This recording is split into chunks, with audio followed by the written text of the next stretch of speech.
Hello guys, मैं तरुण पवार आप सभी का स्वागत करता हूं ब्रेन ट्री इम्पोटेक के ऑनलाइन लर्निंग प्लेटफॉर्म पर। हम कर रहे थे हिमाचल की रिवर्स। ठीक है, हिमाचल की 4 नदियां हमने कर ली हैं।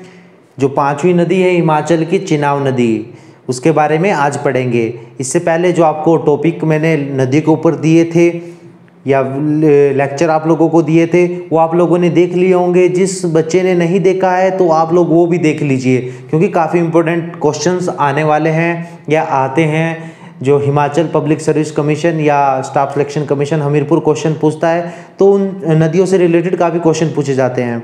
तो हिमाचल में आपको पहले बता दिया था 5 मुख्य नदी हैं, 5 में से 4 हमने कर ली है और 5वीं आज करेंगे। नदियों के बारे में जब भी हम पढ़ते हैं तो मोस्ट इम्पोर्टेंट सबसे पहले रहता है नदियों का उद्गम स्थल। ठीक है, हिमाचल में कितने किलोमीटर बहती है और उनका वैदिक नेम और संस्कृत नेम। ठीक है, तो चिनाब नदी के बारे में बात करेंगे तो सबसे पहले चिनाब नदी के वैदिक नेम के बारे में पढ़ेंगे कि वैदिक काल में क्या नाम था। तो अशिकनी के नाम से जानी जाती थी आपकी चिनाब नदी। ठीक है, और जो आपका संस्कृत नेम है आपका वो चंद्रभागा कहा जाता है।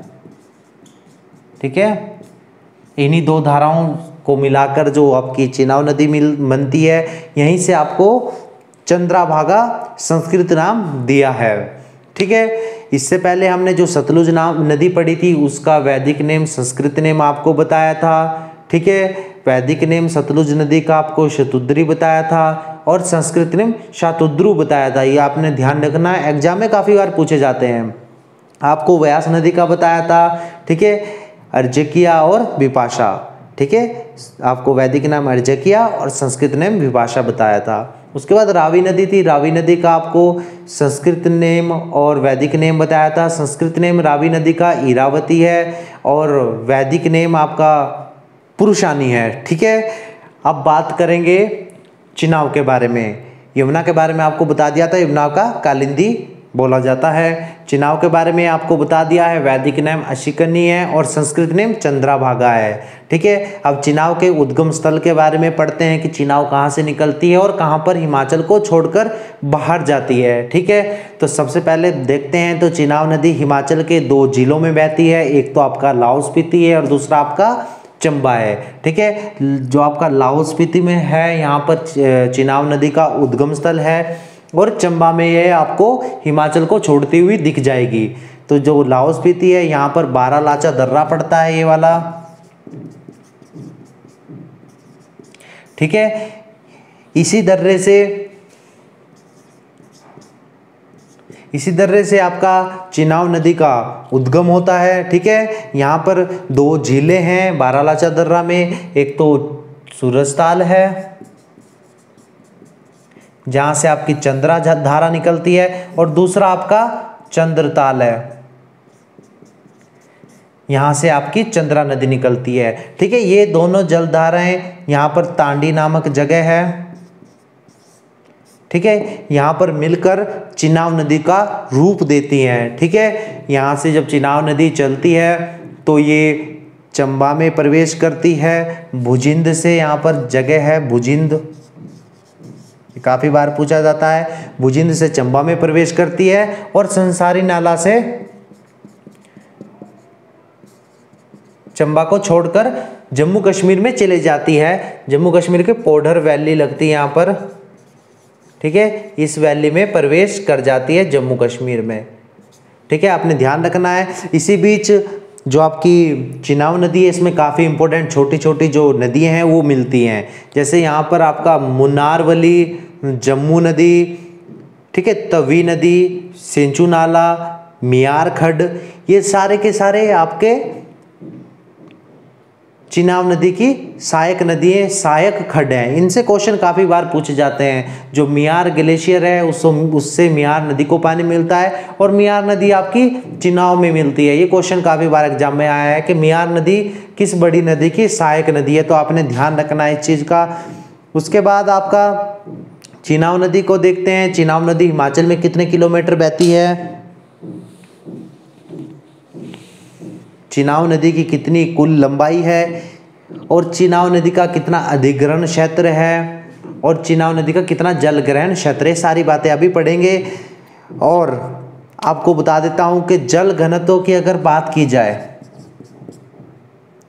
घनत्व की बात की जाए तो चिनाब नदी का सबसे अधिक है। ठीक है, वाटर डेंसिटी अगर बात की जाए तो चिनाब नदी की, जो हिमाचल की 5 मुख्य नदी हैं उनमें सबसे ज़्यादा जल घनत्व आपका चिनाब नदी का है। ठीक है, अगर बात की जाए सबसे बड़ी नदी, तो सबसे बड़ी नदी आपकी सतलुज है। ठीक है, जल घनत्व के बारे में भी क्वेश्चन काफ़ी बार एग्जाम में पूछा जाता है, तो आपने इस चीज़ का ध्यान रखना है। जल घनत्व की बात करेंगे तो यहाँ पर चिनाब नदी आपकी सबसे बड़ी नदी होगी। अब बात करते हैं चिनाब नदी के जल अधिग्रहण क्षेत्र की।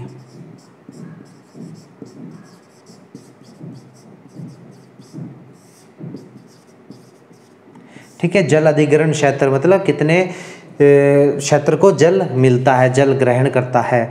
इसका मतलब है कि 5 जो नदियाँ हैं हिमाचल में, आपको बताया था परसेंटेज के हिसाब से बताया था, सबसे ज़्यादा आपका सतलुज नदी जल अधिग्रहण करती है, जिसका 30%, 5 नदियों में लगभग 30% है। ठीक है, ऐसे ही चिनाब नदी का 14.2% है। ठीक है, अब बात करते हैं जल ग्रहण क्षेत्र की। 7500 वर्ग किलोमीटर है। ठीक है, अब बात करें कि हिमाचल में कितने किलोमीटर बहती है, तो 122 किलोमीटर हिमाचल में बहती है, और टोटल लंबाई देखी जाए तो 1200 किलोमीटर है। ठीक है, जो रावी नदी हिमाचल में बहती थी वो आगे जाकर चिनाब नदी में मिलती है। ठीक है, कुल लंबाई चिनाब नदी की 1200 किलोमीटर है। अब बात करते हैं चिनाब नदी के किनारे बसे शहर। ये काफी इंपॉर्टेंट टॉपिक है, यहां से क्वेश्चन एग्जाम में काफी बार पूछे जाते हैं। चिनाब नदी के किनारे अगर बात करें तो सबसे पहले आपका तांडी आता है, उदयपुर आता है, रामबन पड़ता है, किलाड़ पड़ता है, एक डोडा पड़ता है। ठीक है, और चंद्रा नदी के किनारे काफ़ी इंपॉर्टेंट प्लेस पड़ती है कोकसर, ये भी आपने ध्यान रखना है, चंद्रा नदी के किनारे पड़ती है कोकसर। ठीक है, एक बार दोबारा से देख लेते हैं चिनाब नदी के किनारे कौन कौन सी जगह पड़ती हैं। तांडी है, उदयपुर है, रामबन है, किलाड़ है और डोडा। और बात करें अगर चंद्रा नदी के किनारे, तो चंद्रा नदी के किनारे काफ़ी इंपॉर्टेंट प्लेस पड़ती है आपकी कोकसर। ठीक है, अब बात करें लंबाई के हिसाब से, तो ये लंबाई के हिसाब से आपका चौथी पोजीशन है हिमाचल में। जो 5 मुख्य नदी हैं उसमें चौथी पोजीशन है, मतलब 122 किलोमीटर ये हिमाचल में बहती है।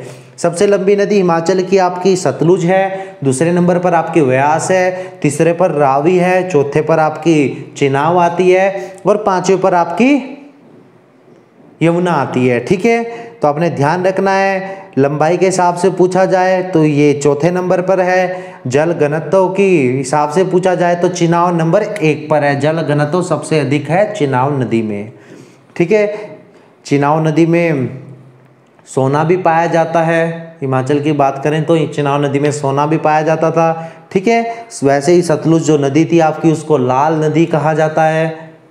ठीक है, तो आपने इस चीज़ का ध्यान रखना है। अब बात करें 5 नदियों में, तो 3 नदियों का उद्गम स्थल हिमाचल में है, आपको पहले भी बताया था, आपका व्यास, रावी और चिनाब। 3 नदियों का उद्गम स्थल हिमाचल में है और 2 नदियाँ सतलुज और यमुना आपकी 2 नदियाँ, उनका उद्गम स्थल आपका हिमाचल से बाहर है लेकिन बहती हिमाचल में भी हैं। तो आपने इस चीज़ का भी ध्यान रखना, अगर एग्जाम में क्वेश्चन पूछ लिया जाए कि कौन सी नदी का उद्गम स्थल हिमाचल से बाहर है, तो आपने कन्फ्यूज नहीं होना है, अपने माइंड में पिक्चर सेटअप करके रखनी है कि चिनाब नदी आपकी लाहौल स्पीति से निकलती है, व्यास नदी आपकी कुल्लू से निकलती है और कांगड़ा से आपकी रावी नदी निकलती है। सतलुज नदी आपकी तिब्बत में राक्स झील से निकलती है जो मानसरोवर के पास है, और यमुना नदी आपकी उत्तराखंड में यमुनोत्री में कालिंदी पर्वत है वहाँ से निकलती है। ठीक है, वैदिक नेम और संस्कृत नेम सारी नदियों के आप लोगों को बता दिए हैं, चिनाब के लिखे हैं। यमुना को कालिंदी के नाम से जाना जाता है, जिसका संबंध सूर्य भगवान से जोड़ा जाता है। ठीक है, या सूर्य की पुत्री सावित्री से कहिए। तो आपने इस चीज़ का ध्यान रखना है कौन से ज़िलों में बहती है। अगर आपसे क्वेश्चन पूछ लिया जाए कि आपकी चिनाब नदी कौन कौन से ज़िलों में बहती है, तो आपको पता चल जाएगा, मैप के थ्रू आपको पता चल जाएगा लाहौल स्पीति और चंबा में 2 ही जगह बहती है। किनारे बसे शहर, ये काफ़ी इंपॉर्टेंट है, यहाँ से क्वेश्चन आज के टाइम में काफ़ी ज़्यादा पूछे जाते हैं कि किनारे पर बसे शहर कौन कौन से हैं या कौन सा शहर किस नदी के किनारे है। तो ये आप लोगों ने अपने पास नोट करना है, ठीक है। इसी के बाद इस वीडियो में आप लोगों को मैं स्वान नदी के बारे में, जिसे ऊना का दुख का दरिया भी कहा जाता है, उसके बारे में बता देता हूँ। छोटी नदी हिमाचल की, काफ़ी इंपॉर्टेंट है, इससे भी क्वेश्चन पूछे जाते हैं, ठीक है। अब मैं आपको स्वान नदी के बारे में बताता हूँ। अब बात करते हैं स्वान नदी के बारे में। स्वान नदी आप लोगों को पता है ऊना में बहती है, ऊना में ही उत्पन्न होती है और ऊना में ही समाप्त हो जाती है, ठीक है। जो ऊना है यहाँ पर आपकी स्वान नदी बहती है, ठीक है। ऊना यहाँ पर लिख देता हूँ, ऊना में ही आपकी स्वान नदी बहती है, ऊना से शुरू होती है और ऊना में ही खत्म हो जाती है जो आपकी स्वान नदी है, ठीक है। अब ऊना के बारे में पहले मैं आपको बता देता हूँ। ऊना शिवालिक हिल्स में आता है, ठीक है। और ऊना को जसवान वैली के नाम से भी जाना जाता है, क्योंकि ऊना का जो पुराना नाम था वो जसवा ही था, ठीक है। ऊना में आप लोगों को बता देता हूं मैं, जो ये नदी है स्वान नदी, इसको दुख का दरिया भी कहा जाता है। स्वान नदी को दुख का दरिया भी कहा जाता है, ठीक है। आपने इस चीज का ध्यान रखना है। सोर ऑफ ऊना आपका स्वान नदी को कहा जाता है। एक क्वेश्चन काफी बार एग्जाम में पूछे जाते हैं, आपने इस चीज का ध्यान रखना है, ठीक है। सोर ऑफ ऊना स्वान रिवर, ठीक है। उसके बाद आपको बता देता हूं कि जो ये आपका स्वान नदी है, ये ऊना को लगभग 2 बराबर भागों में बांटती है। जो ये स्वान नदी है, इसकी बहुत सारी सहायक नदियां हैं, लगभग 73 सहायक छोटे छोटे खड्ड हैं, जिसमें से मोस्ट इंपॉर्टेंट जो आपके नेम है वो है आपका हूम खड्ड, गरनी खड्ड, महालत खड्ड, बरेरा खड्ड और टाके वाला खड्ड। ये काफ़ी इंपॉर्टेंट खड्ड है जिनके बारे में एग्जाम में अक्सर पूछा जाता है कि ये खड्ड किस नदी के सहायक हैं, ठीक है। तो आपने ध्यान रखना है। हिमाचल में 5 बड़ी मुख्य नदी है, ठीक है। एक स्वान नदी छोटी नदी है, लेकिन इसके बारे में काफ़ी अधिक क्वेश्चन पूछे जाते हैं। ये समझ लीजिए कि स्वान नदी एक बरसाती नदी है, बरसात के टाइम में इसमें बहुत ज़्यादा पानी भर जाता है, जिसके कारण ऊना में बहुत ज़्यादा बाढ़ आती है, ठीक है, बहुत ज़्यादा तबाही मचती है। तो इसीलिए इसे ऊना का दुख का दरिया भी कहा जाता है, ठीक है। अब ऊना जो ये आपकी रिवर है, स्वान रिवर है, ये काफ़ी लंबी रिवर है, काफ़ी चौड़ी है बीच बीच में से। तो इसके ऊपर एक ब्रिज बनाया जा रहा है जिसकी लंबाई 773 मीटर है, ठीक है। और ये हिमाचल का सबसे लंबा ब्रिज होने वाला है, ठीक है। तो आपने ध्यान रखना है, जो 773 मीटर लंबा ब्रिज जो आपका स्वान नदी पे बनाया जा रहा है, ऊना में बनाया जा रहा है, हिमाचल का सबसे लंबा ब्रिज होने वाला है। और यह ब्रिज हरोली और ऊना के बीच बन रहा है, ठीक है। लगभग 10 किलोमीटर का जो सफ़र है वो कम कर देगा ये ब्रिज। ये हरोली और ऊना के बीच है, 773 मीटर लंबा ब्रिज है जो स्वान नदी पे बनाया जा रहा है और हिमाचल का सबसे लंबा ब्रिज है। लगभग 10 किलोमीटर एरिया जो लेंथ है वो कम कर देगा हरोली और ऊना के बीच, ठीक है। आपने ध्यान रखना है इस क्वेश्चन के बारे में, काफ़ी बार यहाँ से क्वेश्चन एग्जाम में पूछे जाते हैं कि कहाँ पर यह ब्रिज है, ठीक है। ऊना आप लोगों को पता है 1966 से पहले आपका होशियारपुर का भाग था ऊना।